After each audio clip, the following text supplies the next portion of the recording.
Hello and welcome to the Final Frontiersmen, a YouTube channel about all things Star Trek. In this episode, I am going to be reviewing the Star Trek Resurgence video game, recently released video game, and I share my thoughts on that spoiler-free review because there is a lot that happens in there that I think fans would not want to be spoiled, and I will say right off the bat, the only spoiler I'm giving you right now has nothing to do with the game. It has to do with this review. I am recommending this to Star Trek fans out there. And when I say Star Trek fans, I mean even those of you who don't like video games. And I will explain why. And you might be thinking, I don't like video games. Why should I care? I will tell you why. And I think you would enjoy this game even if you are not a video game player. So getting that out of the way, this is our normal kind of review. It's going to feature our alert system. That's the yellow alert for things that we find interesting. It's the red alert for things we find great. And it's the rarely used black alert for things that are groundbreaking. I'm still debating, but I don't think I'm going to use a black alert this episode. I rarely do, but something in my head is still fighting over it. But without further ado, let's get into this review. I'm going to jump down into the small window and hopefully show you some nice pictures from the game. Spoiler-free pictures. I hope I don't screw that up. So I think for this review, the best course of action for me to take is give a the good, the bad, and the ugly of the game, because there's at least some of each of those elements in here that I would like to talk about. So I'm going to start, of course, we like being positive here at the Final Frontiersmen, so I'm going to start with all the good. And the number one good thing, red alert right away. Here we go, if I can find red alert. Bam. The story of this game. Now, this game itself is a story game, but the story, the actual plot, the details, the dialogue, how really well plotted out the story is amazing. This is a good Star Trek story. I would say it's like 90s era Trek. I mean, if you look at the uniforms, look at the design, it's post Nemesis, so technically not 90s, but it has that feel to it. And just the way the story is all connected, it looks like it's episodes because each section has the nice little episode title that pops up, but that's more or less a chapter episode. I wouldn't call it a series, I would call it a movie, or it's probably similar in structure to the more recent Star Trek Picard or Discovery, where it's a 10 episode season, but it's all the same story connecting. You could view it this way, but take a 90s era TNG, DS9, Voyager era Star Trek and put it in that format. With that said, the game gameplay would say take between 8 and 9 hours to complete. There's not really any kind of exploring and just going off rails. It is a narrative game. If you're familiar with the Telltale Games series, such as The Walking Dead or Game of Thrones, A Wolf Among Us, I believe they have the Batman one too. It's pretty much that style game where almost a point-and-click adventure. But in fact, I believe some of the people behind it are originally from Telltale Games, so it makes sense. And Star Trek really lends itself to this because without putting down any other game, one thing that I really find to be, I don't want to say bad, but one thing that really always disappoints me when I play most other Star Trek games is they don't really encapsulate everything that makes Star Trek Star Trek. Eventually, things just boil down to combat. If you even like the major games, even the games I love, like Star Trek Bridge Crew, the VR game, pretty much everything is going to devolve into combat. Star Trek Online, the missions are always go here, explore this, scan that. Oh no, shoot someone in the face. That's pretty much the standard. Not 100% of the time, but for the majority of them. This game, you are running through an actual TNG era story. You are doing diplomacy, you are doing science, you are making difficult decisions. And that's one of the great things, because again, the Telltale game series, you are given dialogue choices as the game goes on. And one of the things that are great is so many of these choices, I would say at least 80% of the choices that come up, I am torn as the timer's going down, like which choice do I want to make. They put you on the spot so frequently in this game, where it's like, what is your choice, commander, or what is your choice, officer? Because you play as two different characters in this game. One is a petty officer in the engineering department, and one is the newly assigned commander, second in command of the USS Resolute.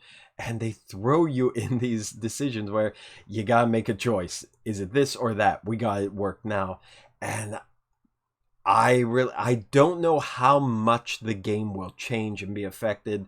I'll get to that later, depending on the choice, but it is going to reflect in the immediate dialogue and how that scene plays out. And I second guess myself so many times, like, I really should have picked the other one. Oh, I really wanted to pick the other one, even though I wanted to pick both of them. I just couldn't decide. So it's really exciting like that. I had a blast playing it. The visuals are so good. It's as I'm going through the ship and experiencing the story, the layout, the design, just the image. I'll say the visual imagery, not necessarily the graphics, but the look of it is amazing. It fits. Now, there's also, and this is one of the things where I was debating, oh, do I give a black alert? But I don't think I'm going to. One other thing with the story is, and the reason why I don't want to spoil, is there are some surprises. And if you are a hardcore Star Trek fan, if you're familiar with a lot of episodes, they do some really deep cuts and pull things out that might surprise you and put things front and center. That's all I'm going to say. But if you've looked up anything of the game, you probably already know a lot or have spoiled a lot of the main story. But I was really surprised the direction it took. I liked where the story went. I had a great time watching this game play out. So the story is definitely a red alert for me. Now, the next really good point that I like is you get a variety of actions. As I said, it's not just combat. You are breaking out your tricorder and you're scanning. I really do like the tricorder for the most part. I think they could have done more with it, because in a lot of the early scenes where you use the tricorder, there's a lot of different functions you could do. You could swap between modes and do different kinds of scans. As the game goes on, that kind of trails off and you're just doing the basic scan on everything. If they make a second game, I would like a lot more that science and research focused on, but there are a variety of actions. So tricorder scanning, you're doing diplomacy, you're doing espionage, you're doing combat, you're doing stealth. It gives you a lot to do throughout the game, but it always feels like TNG era Star Trek the entire way through. It's not a shooter. A lot of people I heard as the game was being released is it's a third-person shooter. It's not. It's a Telltale game style by Dramatic Labs, not Telltale Games. A great story put together, and they give you the variety that you would expect characters in that era of Star Trek to be performing as they go through the missions. Love that. I mentioned before that there's a lot of choices it gives you, and I'm always torn by it. My next point is the choices feel important. There's very few times where I get a dialogue and I think, well, it doesn't really matter what I pick. Technically, it might not as the story is concerned, but for how the other characters regard you and how they will treat you later, and maybe the different courses that you will go down by what decision you make. You really feel like you want to make the right choice for that character in that moment, depending on how you view that character, depending on how you're portraying that character. There's a lot of very direct, straightforward, somewhat antagonistic choices that you can make. Or you could go the very subdued, diplomatic, peaceful, what I would consider the Starfleet goody two shoes type way. So you get your choice there, but every choice you make feels like it is important. So I do love that aspect of the game, and I am looking forward to a second replay, which I'll get to explain a bit more why I'm not doing a replay immediately. I'm looking forward to that because I want to try different choices the next time I go through, just to see exactly how much does the game change. The next really big thing, and you know what, I'm going to give this a red alert too, because I was impressed. I was really impressed by this. The voice acting is good. The cast here who does the voice acting, they are like really impressive.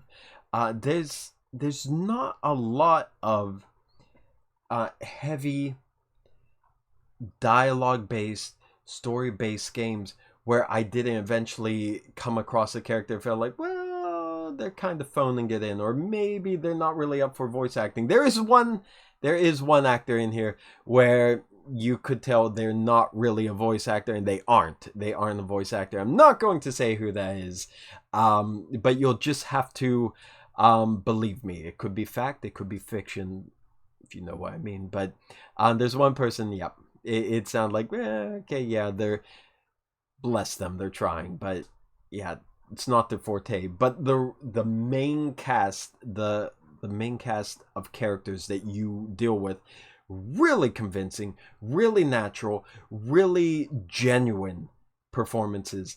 I was impressed. I liked it. That's a red alert for me. Another thing is chapters are not very long. So as this is a story game, it's pretty heavy. There's a lot of dialogue. There's a lot of watching it. I would say probably 15 minutes, 20 minutes roughly on the long side for some of the chapters. But you could jump in, play 1 or 2 chapters, and then walk away, come back the next day and do it again. So you could treat it like you are watching a series and just doing an episode or 2 at a time, even though it's one long connected story.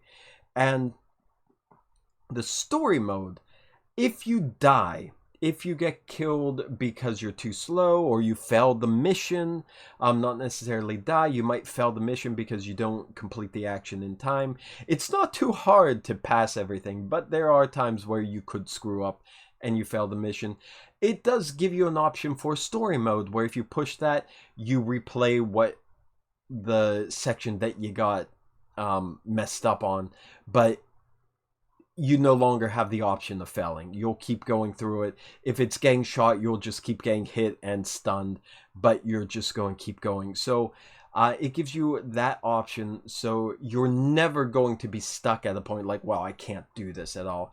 Possibly. There's a couple puzzles that might trip you up for a while, but once you get the hang of it, it'll be okay. So you're not going to get stuck, and that's why at the beginning I said I think this game is going to be good for any Star Trek fan, because the story is amazing. This is a story that I think TNG era fans would love. It feels right. It feels like it fits in that era. The performances are good, so you don't feel like you're watching a game. You're not watching game characters. You're not watching voice actors pretend to be Star Trek. You feel like you're watching an actual show. The fact that there's story mode and the chapters aren't too long, you can get through this game at your own pace without needing any video game skill. And this might be the best time to jump into what I consider the bad, even though it's not really bad. That's going to be the ugly. But it's not really a game. And if you play the Telltale series, I think you know what I mean. Uh, you're more or less watching an interactive movie. So you're going to have choices. You're going to be moving the characters. You're going to be choosing who to talk to in some situations where it's not crucial, but all the main stuff you have to do. So you're more or less watching a movie. You're more or less watching a TV series, and you're just pushing a button to let the movie keep going forward. So if you're expecting like a game like what is it, Elite Forces or something along those lines, or even Star Trek Online, that is not what this is. It is a narrative experience. So that's why I think even if you're not a game fan, I think you would enjoy it because it's like watching a new Star Trek series. You just have to press some buttons as it goes through, and it lets you change up how that series goes. It lets you decide how your main character is going to react. So it's a good point, but also from a gaming perspective, you might be a little disappointed to know that you're not really playing a game. And I don't mean that in a horrible way. I don't mean that negatively, even though this is in the bad, because gamers might not enjoy that, especially people who've been wanting to explore the Star Trek universe. That's not this. This is an episode. This is a movie. This is a narrative tale that you are going to interact with. So keep that in mind.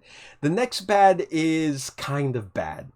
There's a lot of sound issues on the PlayStation 4. I don't know about PC or Xbox, but there's a significant number where the ends of dialogue just cuts off, so you don't hear them say the very last word of their sentences. And there's a lot of moments where it feels like the musical cues kick in too soon and too loud, where it's starting to drown out the sound. Not to the point where I couldn't hear it, but to the point where it is clearly not the way it's supposed to be. And sometimes it feels like these aren't the right cues that are supposed to be there. They were either supposed to happen earlier or come later. So these little sound glitches, they can be fixed with a patch, and I'm sure they will be. And that's one of the reasons why I haven't started the replay yet, because I'm kind of waiting for them to patch and fix some of these glitches so I can get a more complete experience without noticing these little bugs. And the last bad that I'll say, which again is not really bad, is the graphics. I said the game is beautiful visually because it gives you that TNG era, 90s Trek era look. It's beautiful. It put a smile on my face. You could watch a couple of my actual plays I did when I just got the game. I was loving it. But the graphics are not good. They're not bad, but they seem outdated. They seem a generation behind. A lot of people don't like that. A lot of people complain. A lot of people want more. But this is also not an like AAA game. It's not a full price game. They're selling it right now at launch for $40. New games are what, like $60, $70, $80. So this is roughly like half price, 60%, 70% off a new game price. The graphics, they do their job, but there are some very noticeable bad spots here and there, especially hair on some of the members. And on the PlayStation 4, again, there's also some weird graphical glitches occasionally, just things not rendering fully when the scene starts, and it seems like backgrounds get a little fuzzy and blurry. Not game breaking at all. The game is still good, but these issues they might turn people off. So just to let you know. Now, the ugly. Let me get these out of the way before I give my final thoughts. I think I only had 3 here. This goes kind of along the lines with the sound glitches and the weaker graphics.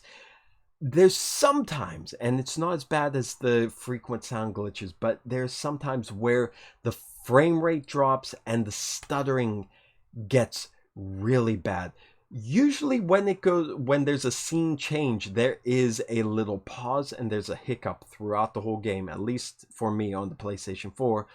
But sometimes when there's a lot of back and forth, there's a lot going on, it feels like the engine can't keep up with it.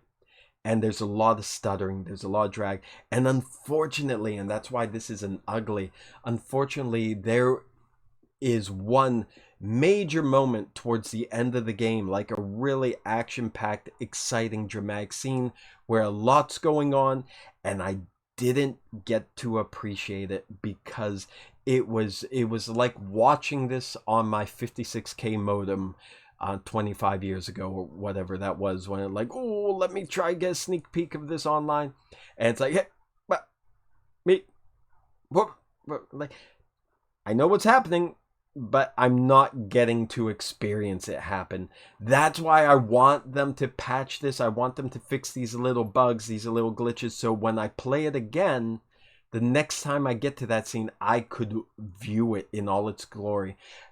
PC may be fine, Xbox may be fine, other PlayStations may be fine, but for my gameplay experience, this was a really bad moment, and it's throughout the game, these little hiccups, but this moment was just all of them combined for the duration of the scene. Really, really took me out of it because it was a great moment in the game, and it still is. I just wish I could have seen more than a stop motion animation version of that. The next one is let me do this one first. On the help screen, you get a lot of help screens when they show you something new, or when there's a new skill that pops up, or even when you pause the game and you look at your menu and to see how you're interacting with the different characters and how they regard you. They have a resume button, and they also have the main menu button right there. And if you watch the actual play, the very first thing I did after I got through the first major cutscene when the game opened is I went to the pause menu, or maybe they showed me a help screen, and my finger accidentally hit the main menu button. Now, when you play a video game, if you're familiar with video games, you push the main menu button and it might say, "Are you sure you want to exit?" They do not ask you this because they believe you know what you are doing. If you push the main menu button, you wanted to go to the main menu. And guess what, buddy? You're back at the main menu as soon as you push that. Not to fear, you just have to load up your chapter one more time and find out that it doesn't save constantly. There's only certain points where it saves. So if you hit that main menu button by accident before a save point, you're replaying that chapter right from the beginning or wherever it left off at. So yeah, that was, if you want to watch that happen in real time, that seconds from disaster moment of gameplay, go and check out my very first actual play session once I downloaded the game. That was embarrassing, but that was fun. That was fun to experience. Now my last ugly is a personal one for me. It is not going to affect every single player out there, but I did hear a lot of people grumbling about it as well because they are in the same boat as me. There is no controller customization to invert the Y-axis. I play all of my first-person games, I play all my third-person games. When I'm controlling the camera, I invert the Y-axis. That is normal for me. It's roughly 25 years of muscle memory in this thumb, and I don't have that option in here. And that makes a lot of scenes frustrating, and that's why I actually died in this very easy game. It's an easy game because it's not really a game. You're watching an interactive movie. I died a couple times in shootout scenes because I know where the enemy is.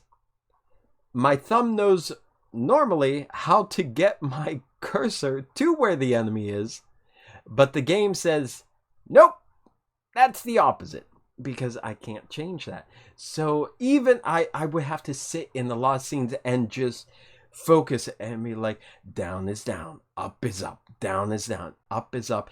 And still there's sometimes where you have to go fast and it goes like, down is not up, where am I going? And I'm caught or I'm killed or something bad happens. So, oh, I hope they patch that too, because 25 years and my life is still trying to invert that y-axis of hope. So please, Dramatic Labs, if you are watching this, which you're not because nobody's watching this, please let me invert the y-axis when I go back to the game, please. But that's it. Those are my notes. Again, I'm not going to spoil anything. I'm going to say, if you are a fan of Star Trek, if you're a Trekkie, pick this up. You will love the story. You might want to wait for it to be cheaper if you're not a gamer and that, but still $40, that's not huge. $40 US, that's not huge for a game these days. 9 hours, interactive, you get to go back, replay it with different choices again. And a lot of people say, well, why am I buying that if it's not really a game? But I mean, we buy DVDs, we buy that. We pay for streaming services to watch the same things again and again and binge. It's no different than that. It just gives you a little more control. It gives you a little more personal connection with the characters. And the story is so good.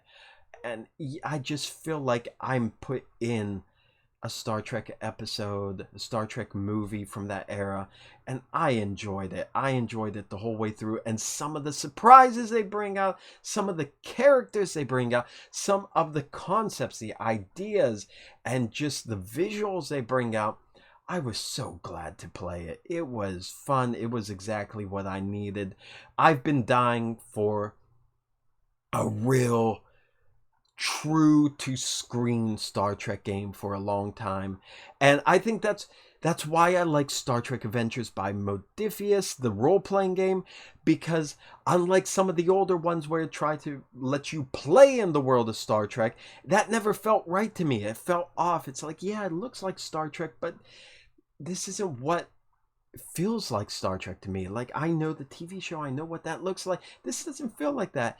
Modiphius's Star Trek Adventures role-playing game, that blew me away. It still does years later, because it captures exactly what's on screen, because it presents the game as you are playing episodes of your own Star Trek TV show. And that's what Star Trek is to me. It's not just this free sandbox. It's, here is an encapsulated moment in time where we have this mission to do. We're doing that. It's an episode. It's a story. There's a clear start. There's a clear finish. And the game is designed that way. That is what Resurgence is designed like too. You're playing an episode. So you are restricted. It's not sandbox. But you are getting that old Trek feeling that I think fans of my age and older love. Fans of that era of Star Trek love. What more could you ask for? You have so many other games that explore the more free options of just going out and doing combat, trying to recreate being a bridge crew, trying to build fleets and launch into big battles, but they do not capture exactly what you see when you turn on an episode. This game does. Highly recommend it. I should have come back a long time ago, but here I am. Highly recommend it. Even if you're not a game fan, I think you would like this if you're a Star Trek fan. A lot of people are saying giving this a 7 rating. I don't really do a number rating, but I mean, that's good. It's better than average. It's a strong score. I'd say it earns it now. I say for a Star Trek fan, it would probably be even higher. It would be an 8. I'd say if they fix these bugs, if they fix these glitches, and if they give me the y-axis inversion, I say it would be a 9 for a Star Trek fan. It would be a 9 for this Star Trek fan. So that's it. Star Trek Resurgence, highly recommended. It's a game I've been waiting for. It's the kind of game I've been waiting for as far as Star Trek is concerned on video games. So it is the Star Trek Adventures for video games. Love it. Hope you like it. If you liked it, if you played it, Tell me what you thought about it. Not everyone's going to like it. This is just my opinion. Let me know what you think. Maybe I missed something. Maybe there's a crucial thing you want to point out. All I gotta ask is no spoilers, please. Don't post any spoilers, because I don't like ruining things for people. But that's it. Thank you so much for watching. I hope you enjoyed the video, and I hope you enjoyed what's coming up in the near future. We got a lot of stuff planned. So thank you very much. Live long and prosper. Stay safe out there, my friends. See you.